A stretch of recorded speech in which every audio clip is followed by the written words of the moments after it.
Berikutnya ya Bani Israel. Bani Israel. Bani Israel niku bani niku keturunan. Ya Bani Israel keturunane Israel. Israel itu bahasa Ibrani. Isra niku maknane abdun, hamba. Il itu artinya Allah. Jadi ada nama Israel. Itu ini bahasa Arab Abdullah. Ada nama Ismail. Isma itu orang yang selalu mendengarkan, Il itu Allah. Jadi bahasa-bahasa Ibrani kuno itu banyak yang mengaitkan nama Allah itu kan Il, Israel, Ismail, Mikail, Jabroil. Jadi Jibril itu aslinya Jabroil atau Jibril. Untuk memudahkan disebut Jibril. Ada Samuel. Ada Samuel. Samuel itu dari Samuel. Pokoknya ada akhiran il itu menunjukkan Allah. Lajeng ayat ini turun, ya Bani Israel. Anak keturunan Israel, maksudnya keturunan Nabi Yakub. Iki enten sing dalam asbabun nuzul enten sing ngarani ayat ini ditujukan pada seorang Yahudi bernama Ka'ab bin Ashraf. Ka'ab bin Ashraf niku tokoh Yahudi. Tapi dia selalu membuat kacau karena mengubah-ubah Taurat. Itu termasuk yang paling dominan, itu mengubah keterangan tentang sifat-sifat Rasulullah Muhammad atau Ahmad yang dijelaskan secara detail di dalam kitab Taurat. Tapi disembunyikan bahwa nanti akan ada nabi keturunan Ismail yang itu akan diutus oleh Allah menyampaikan ajaran Allah. Termasuk Ka'ab bin Ashraf, keturunan Bani Israel. Artinya anak keturunannya Nabi Yakub.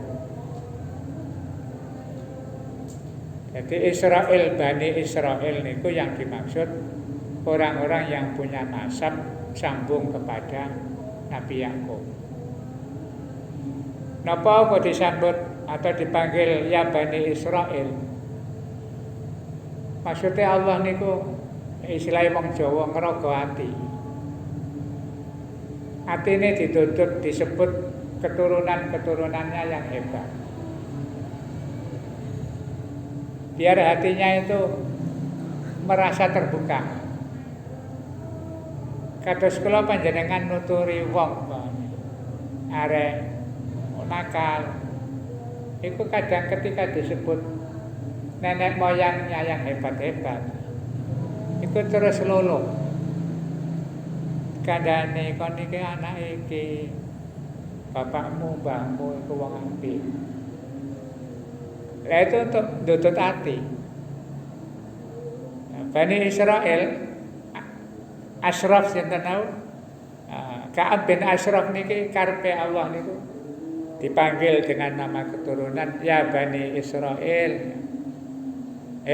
Turunane Nabi Yakub, uzkuru nikmati.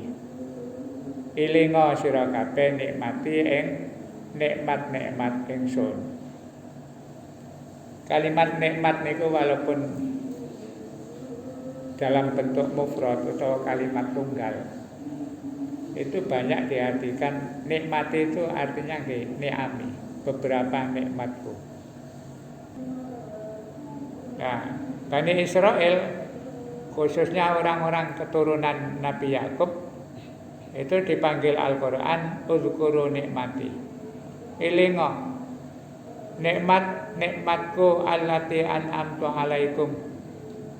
kang paring nikmat sapa ingsun alaikum ing atase sira kabeh wa aufu bi ahdi penuhi janjiku ufi bi ahdikum bakal aku penuhi janjimu wa iya ya farhabun wa iya ya lan namung maring aku farhabun padha wedi sira kabeh. Ini Bani Israel itu beda kali orang Israel.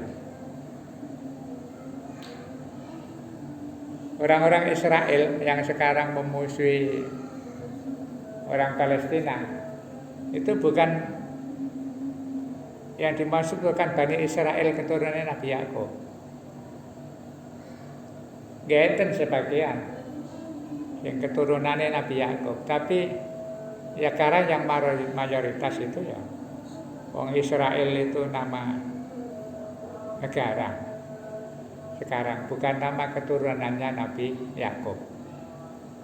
Jadi negara Israel itu memang dibikin, belum tentu keturunannya Nabi Yakub. Tapi ngeten sing keturunannya Nabi Yakub. Jadi orang-orang yang masih punya garis. Allah mengingatkan Bani Israel itu maksudnya mau ngangkat supaya sadar bahwa Ka'ab bin Ashraf itu keturunannya orang baik-baik. Makanya Nabi Yusuf itu terkenal panggilannya itu Al-Karim, Ibnul Karim, Ibnul Karim. Al-Karim itu orang yang mulia. Ibnul Karim anaknya orang yang mulia yaitu Nabi Yakub. Ibnul Karim anaknya orang yang mulia lagi yaitu Nabi Ibrahim. Jadi orang yang dipanggil Al-Karim, Ibnul Karim, Ibnul Karim itu satu-satunya Nabi Yusuf. Tapi saniki ditiru ambek wong-wong. Ana wong terkenal, ana Gus keturunane kiai terkenal disebut Al-Karim, Ibnul Karim, Ibnul Karim. Yang punya hak menyandang Al-Karim, Ibnul Karim, Ibnul Karim itu hanya Nabi Yusuf.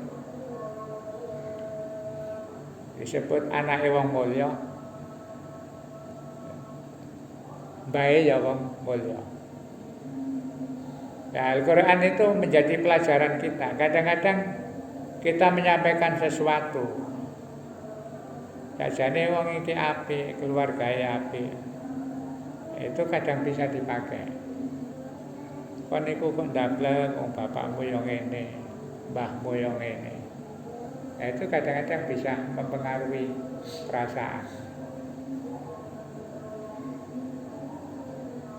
Lah kenapa Bani Israel itu diingatkan bahwa banyak sekali nikmat yang diberikan agar ingat kepada Allah?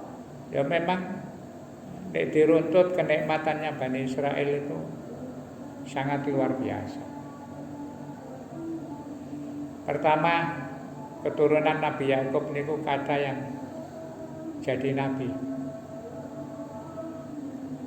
Jadi wakeh makanya nabine Bani Israel niku kata. Kayak Nabi Ismail kan tidak beruntun. Akhir-akhir baru muncul Rasulullah Muhammad sallallahu alaihi wasallam. Tapi ini keturunan Nabi Yakub, Yusuf, termasuk Nabi Musa barang nih. Itu keturunannya Bani Israel. Jadi jaraknya itu beruntun. Tapi ini Rasulullah dari keturunan Ismail itu enggak banyak. Tapi diceritakan di dalam Taurat bahwa nanti yang dari keturunan Ismail itu akan muncul seorang nabi. Ya, wong-wong Yahudi wis paham, termasuk Ka'ab bin Ashraf yang hidup pada masa Rasulullah. Tapi dia jadi provokator, ulama besar di dalam masyarakat Yahudi. Ya, tapi dia bikin dirahasiakan ceritanya Rasulullah. Ya kaya ngene berjanji nih kan. Jadi nama-nama Ka'ab itu kebanyakan asalnya orang Yahudi. Ini tiba apa berjanji ini kok Ka'bil Akbar. Nah ini kan Ka'ab. Qala amana alamani abin Taurat illa sifron wahidan. Terus Ka'ab bin Akbar, aku biyen diajari bapakku kitab Taurat itu sampai khatam, wis apal. Tapi ana sing sak lembar itu gak diajarno, disuwek, dilebokno kotak, dikunci.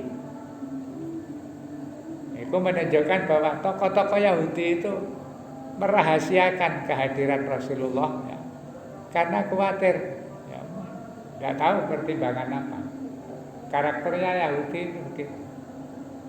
Banyak memberikan tipuan-tipuan ya, dalam rangka kepentingan ya. Termasuk sampai saat ini Yahudi ya, akhir-akhir rame urusan Rusia sampai Ukraina itu kan mulai terbuka ya, bahwa ternyata Amerika itu ya punya kepentingan khusus, mulai kalang kabut ya. Itu menunjukkan bahwa ada darah-darah Yahudi ya, yang selalu menutupi kebenaran dalam rangka kepentingan pribadi. Ana wong ngoten ya, grupe Bani Israil sing mboten nurut. Jadi banyak kenikmatan-kenikmatan, termasuk gini cerita bahwa pada masa Nabi Musa dikai fasilitas apa maidatam minas sama, dapat langsung dari langit, nggak pakai masak. Itu semuanya kenikmatan-kenikmatan yang diberikan Allah kepada orang Yahudi. Diingatkan, wa aufu bi ahdi. Penuhi janjiku. Janji Allah niku nggih perintah-perintahnya, larangan-larangannya itu masuk ahdullah. Jadi perintah ya dilakoni, dilarang ditinggal. Terus Gusti Allah ufi bi ahdikum. Kon gelem nuruti aku ya tak turuti. Wa iya ya farhabun, lan hanya kepadaku kamu harus takut.